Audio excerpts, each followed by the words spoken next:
بسم اللہ الرحمن الرحیم۔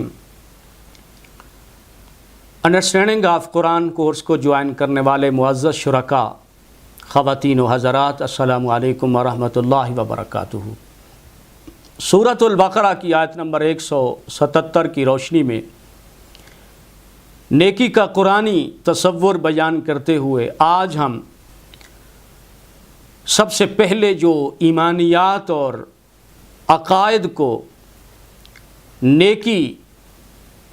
کے کنسپٹ کے طور پر بیان کیا گیا ہے،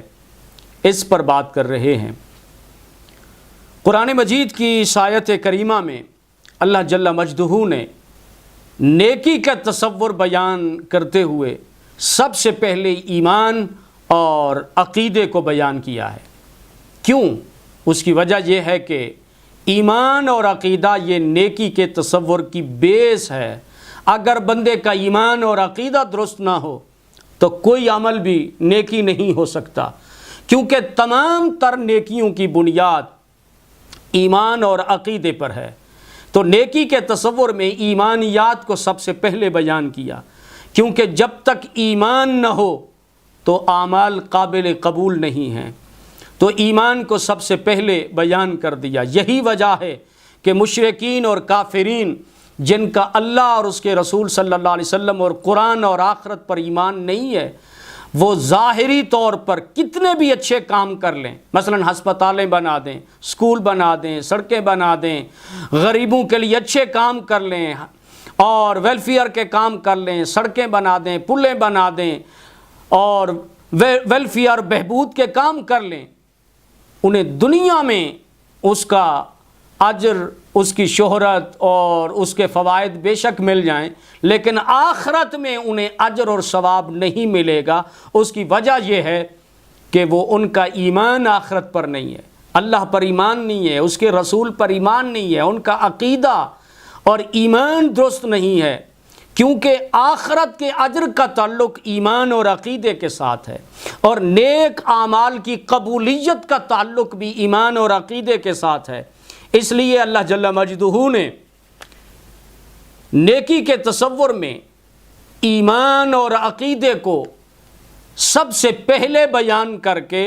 اس بات کی وضاحت کر دی کہ لوگوں، نیکی میں سب سے پہلی چیز ایمان اور عقیدہ کا درست ہونا ہے،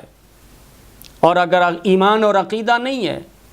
تو بے شک کافر جو مرضی آئے کرتے پھریں، ایمان کے بغیر جو بھی اچھے کام کرتے رہیں، اللہ کے ہاں وہ قابل قبول نہیں ہے۔ قرآن مجید میں 3 مقامات پر اللہ جل مجدہ نے اس چیز کو بیان فرمایا کہ جب تک ایمان نہ ہو تو اعمال قابل قبول نہیں ہے۔ ایک جگہ ارشاد فرمایا کہ قیامت کا دن ہوگا، کافر اور بے ایمان لوگ اعمال لے کر آئیں گے، ان کے اعمال کو غبار کی راکھ کی طرح ٹھوکر مار کر اڑا دیا جائے گا۔ ارشاد فرمایا وَقَدِمْنَا إِلَى مَا عَمِلُوا مِنْ عَمَلٍ فَجَعَلْنَاهُ هَبَاءً مَنْثُورًا، فرمایا ہم متوجہ ہوں گے ان کے کاموں کی طرف اور انہیں گرد و غبار بنا کر ہوا میں اڑا دیں گے۔ اسی طرح دوسرے مقام پہ فرمایا اعمالهم كسراب، فرمایا ان کے اعمال سیراب کی مانند ہوں گے، سراب کی مانند ہوں گے کہ پیاسا انہیں پانی سمجھتا ہے، حقیقت میں وہ پانی نہیں ہوتا، وہ ریت ہوتی ہے۔ دور سے پانی نظر آتا ہے، سامنے جائیں تو وہ ریت نظر آتی ہے۔ تو اس لیے سب سے پہلے ایمان کو بیان کر دیا۔ دوسری وجہ اس کے پیچھے یہ ہے کہ ایمان کو نیکی میں اس لیے شامل کیا کہ تمام نیک اعمال کے پیچھے جو جذبہ محرکہ ہے وہ ایمان باللہ اور ایمان بالآخرت اور ایمان بالرسالت ہے۔ اگر عمل کے پیچھے اللہ رسول کی محبت، اللہ رسول کی اطاعت ہے اور آخرت کی جزا ہے تو پھر وہ عمل نیکی ہے۔ اور عمل اگر فقط دنیا کے لیے ہے اور بظاہر نیکی کا عبادت اوڑے ہوئے کوئی شخص کر رہا ہے اور اس کے پیچھے فقط دنیا داری مقصود ہے تو وہ کاروبار تو ہو سکتا ہے، وہ نیکی نہیں ہو سکتی۔ وہ کام جس کے پیچھے فقط شہرت ہے، فقط دولت کمانا ہے، فقط نام پیدا کرنا ہے، کوئی دنیاوی لالچ ہے تو وہ دنیاوی کاروبار تو ہو سکتا ہے، وہ نیک عمل نہیں ہو سکتا، کیونکہ نیک عمل کے پیچھے جو جذبہ محرکہ ہے وہ اللہ کی رضا ہے، اللہ کی خوشنودی ہے، حضور کی اطاعت ہے اور آخرت کا اجر اور ثواب ہے۔ اس لیے اللہ جل مجدہ نے ایمان کو اور عقیدے کو یہاں بیان کر کے اس بات کی وضاحت کر دی کہ تمام نیک اعمال کے پیچھے جذبہ محرکہ اگر ایمان ہے، آخرت ہے، اللہ رسول کی رضا اور اطاعت ہے اور جنت کی طلب ہے اور جہنم سے بچنے کے لیے ہے، تو وہ ایمان کی وجہ سے وہ عمل قابل قبول ہے۔ اور اگر اس کے پیچھے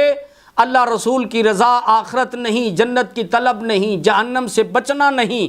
تو وہ نیکی تو نظر آئے گی مگر وہ نیکی نہیں ہے۔ یہی وجہ ہے کہ حضور صلی اللہ علیہ وسلم نے فرمایا من صلی لیرائی فقد اشرک ومن صام لیرائی فقد اشرک ومن تصدق لیرائی فقد اشرک۔ حضور نے فرمایا جس نے دکھلاوے کے لیے نماز پڑھی اس نے شرک کیا، جس نے دکھلاوے کے لیے روزہ رکھا اس نے شرک کیا، جس نے دکھلاوے کے لیے صدقہ خیرات کیا اس نے شرک کیا۔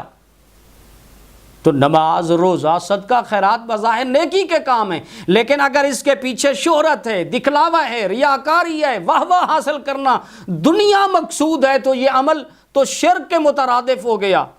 قرآن مجید نے کہا فَوَيْلٌ لِّلْمُصَلِّينَ الَّذِينَ هُمْ عَنْ صَلَاتِهِمْ سَاهُونَ الَّذِينَ هُمْ يُرَاءُونَ۔ ہلاکت ہے ان نمازیوں کے لیے جو اپنی نمازوں سے غافل ہیں، جو دکھلاوے کے لیے نماز پڑھتے ہیں۔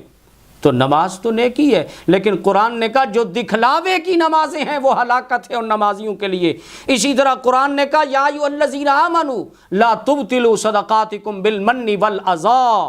ایمان والو اپنے صدقات اور خیرات کو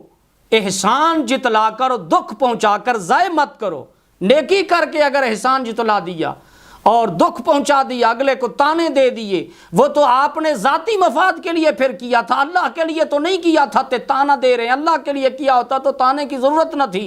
اللہ کے لیے دیا ہوتا تو دکھ پہنچانا مقصود نہ ہوتا۔ تو اس لیے اللہ تعالیٰ نے ان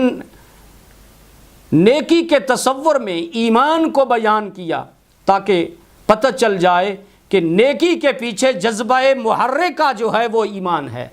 اس کے بعد قرآن مجید کی اس آیت کریمہ میں نیکی کے تصور کو بیان کرتے ہوئے ایمانیات میں سے اللہ تعالیٰ نے 5 ارکان ایمان کو بیان کیا۔ پہلے نمبر پر